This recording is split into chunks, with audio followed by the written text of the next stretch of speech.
Hello my juicy jelly beans.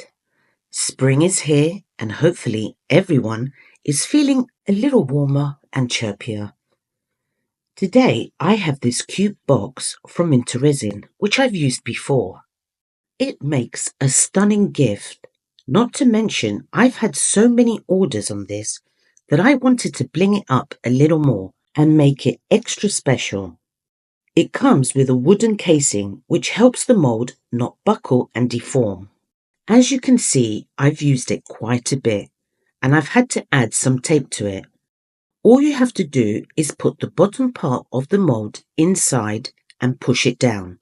That way it will cure perfectly without any buckling. For the bling, I want to use this beautiful mould, also from Resin, which I used on my notebooks. It comes in different sizes. We will be using it with the lid of the box. It's a perfect fit. I don't have a lot of moulds, and one of the reasons is because I like to mix and match them up. That way I think outside the box. Pun intended. Let's set them aside for a bit because I want to show you the pigments I'll be using. So I have these stunning Galaxy pigments from Resin, and you get 4 colours.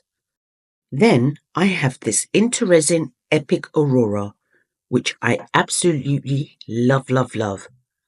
This was the first pigment I ever used from Resin, and I was hooked. It has all the colours under the rainbow, and it changes with the light.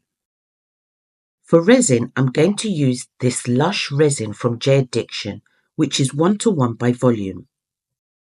Resin is ready, and I prepared 400 ml. I'm going to add some to this paper cup so we can use it with another colour. For the main colour, I'm going to use the Epic Aurora. Now, you don't need much, just a little sprinkle. I'm stingy with my colours. I want them to last forever. Stir the pigments in really well, making sure there are no little clumps left floating around. I really wish you could just see how mesmerising these pigments are. The colours are just delicious. It's truly magical. Grab your cup and pour the mixture onto all 3 moulds. Don't pour all the way up just yet, as we need some space for the next part. Use a silicone tool or a disposable mini brush to go around the edges to make sure bubbles don't get trapped. Grab the little cup with the resin we had separated earlier. I've decided to use number 4 from the Galaxy pack, which is a teal blue. You only need a small amount as it's only a bit of resin. There's probably only 30 or 40 milliliters in this cup. Mix the pigment in well and then leave it to sit for about 20 minutes so that it thickens up. This has thickened up considerably. I ended up leaving it 30 minutes because I got a phone call and I lost track of time. With a stirring stick, drizzle the coloured resin over the 2 moulds. Yeah, mine is way too thick, but we can help it along with the stirring stick. For the base mould, I pushed it down softly on the sides so that the liquid could reach other areas and not stay just on top. We need to prepare a bit more resin to top these all off. I've already prepared mine and I've made 150 ml. Don't forget to add more Epic Aurora pigment. Yum, I just love this colour. Top up all the 3 moulds. Since I've started doing resin, I've become ambidextrous.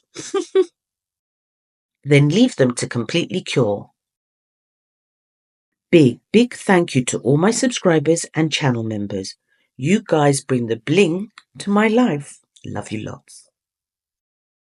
It's time for the giveaway. Good luck, everyone. Okay, so I'm going to click off replies, enter the keyword filter, pick the word rainbow, continue. Let's see how many have entered. Wow, we have 194 entries. Okay guys, here goes. Congratulations, the Dragon's Cave won.